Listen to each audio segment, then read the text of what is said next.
It is what it is. We're all sick from disinformation. We all live for twisted sensations. Kids are safe but too well behaved to feel. Never heal with the fakes. Go make something real. What if what you've always believed in was not considered treason? Business will be booming, writing news with no meaning. Take it or leave it the way you see it is the end result. Angels and demons. Hey everyone, hope everyone's having a great day. If you're new to the channel, welcome. And if you're coming back, welcome back. If you have not subscribed yet, please go ahead and hit that subscribe button. So today's video, we are going to be looking at a video from Accountability for All, where Accountability for All seems to be in the midst of a police chase where he is supposedly doing the chasing of the police in excess of 120 miles per hour at one time. We're going to take a look at this, shall we? This guy's driving, dude. He's still over the yellow line. Wow, he really is. It wasn't just like a fluke. He is really bad. Look at this piece of shit. We should call him. Crossing again. At least that time he used the directional. Holy shit, this guy's dangerous. He still got his... Because this car 24, the Nashua Police Department, was riding our ass, crossing over into the other side of the road. What is going on in this guy's life? I think he's distracted by his female partner.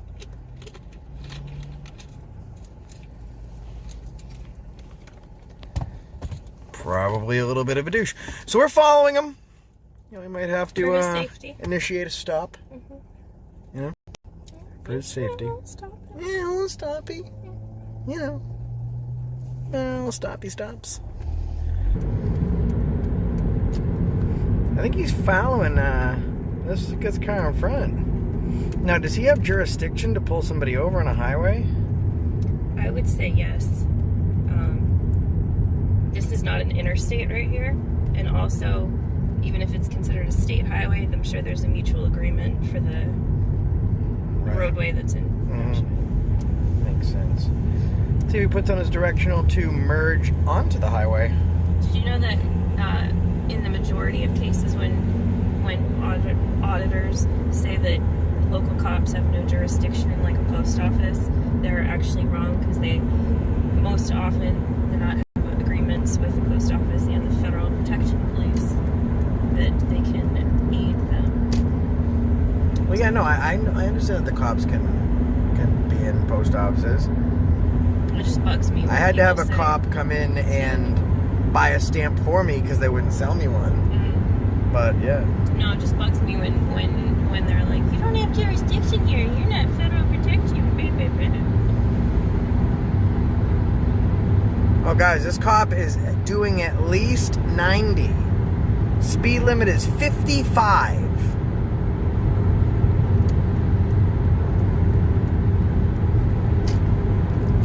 miles per hour.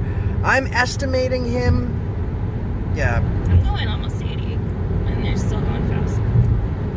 Look at this guy. Now he's going over 100.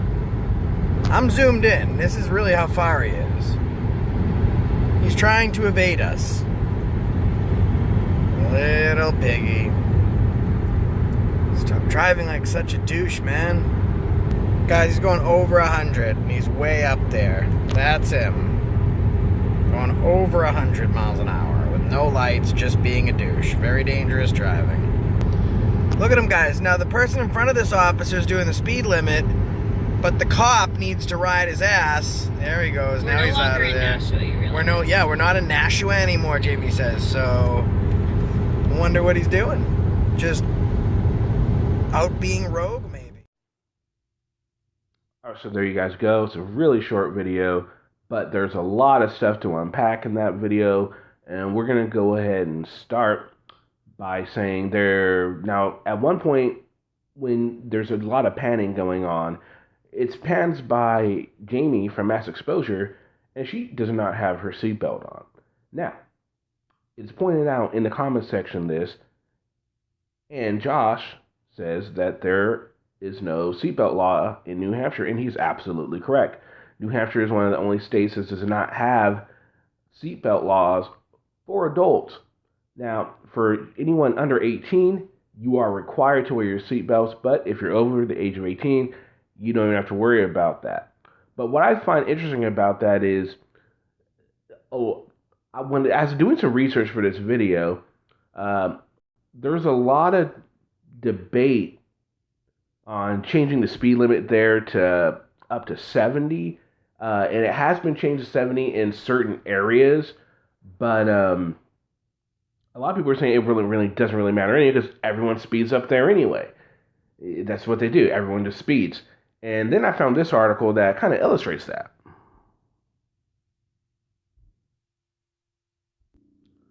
So it reads in parts. Public safety officials are reporting a spike in traffic fatalities this year in New Hampshire, despite less traffic on area roads due to the coronavirus pandemic, mirroring a dangerous trend in other states across New England and the U.S. According to the New Hampshire Office of Highway Safety, there have been 34 traffic-related fatalities this year between January 1st and May 6th in the Granite State, a 70% increase from a year ago where there were 19 deaths over the same time frame. There were 102 traffic deaths reported in 2017, 147 in 2018, and 101 in 2019. There's also been 8 adult pedestrian fatalities so far in 2020, a 166% increase year over year. William Haynes, commander of highway safety, said his office is also seeing an increase in speeding. OHS remains committed to traffic safety and will maintain coordinated police monitoring activities between local, county, and state law enforcement agencies, said Haynes in a statement. And Vermont State Police say there have been 7 traffic deaths as of April 2020. That's 3 more deaths than there were this time last year. Police say the 10-year average for the state is 11. In Massachusetts, officials with Mass Highway and state police report while traffic in the Bay State is down, deadly crashes are up. Our traffic and safety engineers continuously monitor roadways across the Commonwealth and have identified a dangerous trend that has led to the doubling of the vehicular fatality rate in Massachusetts for the month of April, said Massachusetts Highway Administrator Jonathan Gulliver in a statement. During the pandemic, everyone in the Commonwealth has sacrificed and used disciplined actions to keep themselves, their loved ones, and our community safe. We ask them all residents use the same dedication to safety and reduce their speeds when driving. Okay, so there you go. Traffic deaths have really increased over this. So people are speeding up, people are driving more recklessly, even though there are less people on the road. This is not just in New Hampshire, but this is just nationwide. So please, if you're out there, drive carefully, follow all safety laws.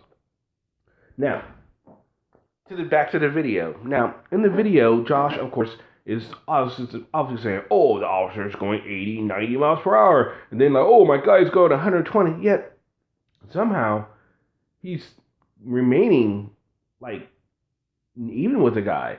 If they're following the speed limit, this guy should be zooming past them.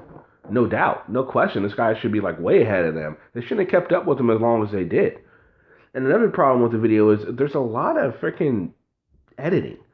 A lot of editing. And the simple fact that they probably weren't doing 80 the whole time. As a matter of fact, let's go ahead and take a look at that real quick. Alright, so we heard Josh make the claim right about here as the cop passes him. The cop's going at least 80 miles an hour here, right? Okay. So here's a good close-up of their speedometer. Let's go ahead and zoom in a little bit. What does that say to you guys? That looks like it says just under 30 miles per hour.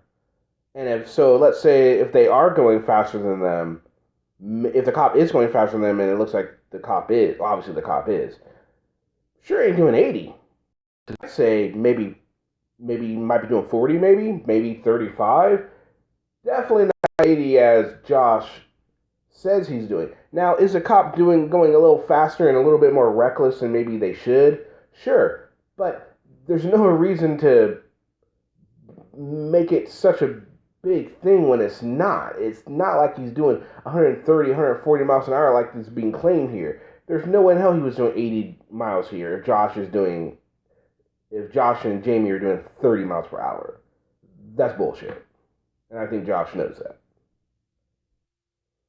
So there you go. You saw proof that there's no way in hell that was happening. So with that, you have to question everything else he says up in later on in the video, correct? Now, at one point, they did show the speedometer that they were doing 80 miles per hour. The cop was way out of the fucking screen at the time. However, before that, the cop was a lot closer before there was a break. So, for all we know, they could have stopped. I mean, they could have slowed down to allow the cop to get further away. And then they start doing 80. And they start gaining on the cop. And that's why they don't stay on the cop for very long. Well, guys, we're not going to catch them. We're doing 80, but it's just not going to happen. And then the video's over. A little suspect, if you ask me. And then if you watch if you watch the video earlier, they never really lose the cop too much. I mean, there's instances where the cop gets a little bit ahead of them, but again, this is whenever the distance changes, there's a break in the seamless stream. Like there's some sort of editing that is done, and that's when you notice the difference between car lengths. Whenever it's a steady flow of video, the length of Josh and Jamie to the cop never changes. I'm having a hard time finding out who was worse in this situation. Was it Jamie or was it Josh? Was it Jamie for allowing Josh to just keep lying about it, saying, "Oh, the speed, we're going this fast," when clearly they were going 40 miles per hour, and the cop, they were going 30 miles per hour, so there's no way in hell the cop's going 80 miles per hour. I think Jamie knew this. She didn't say anything. So for her, with her knowing and not saying anything, is that worse than Josh just going out and saying? Because we all know Josh doesn't give a crap. Josh is Josh. Josh is going to do what he needs to do to get clicks, to get views. Is he rubbing off in a very negative way on Jamie? Is this gonna be a issue? I mean, is this what we have to look forward to from now on with their audits together? He's gonna corrupt Jamie even more. When Jamie was trying to get her life together, and she was doing a great job of calling out Josh on his bullshit, and now she's a part of the bullshit. Congratulations, Mass Exposure. You are now part of the problem that you were trying to address. Big congratulations on that. Alright guys, let me know what you guys think in the comment section. Who was worse in this situation? Was it Mass Exposure? Or was it Josh? Let me know in the comment section what y'all think. I hope everyone has a fantastic day. And I'll see you on the next video.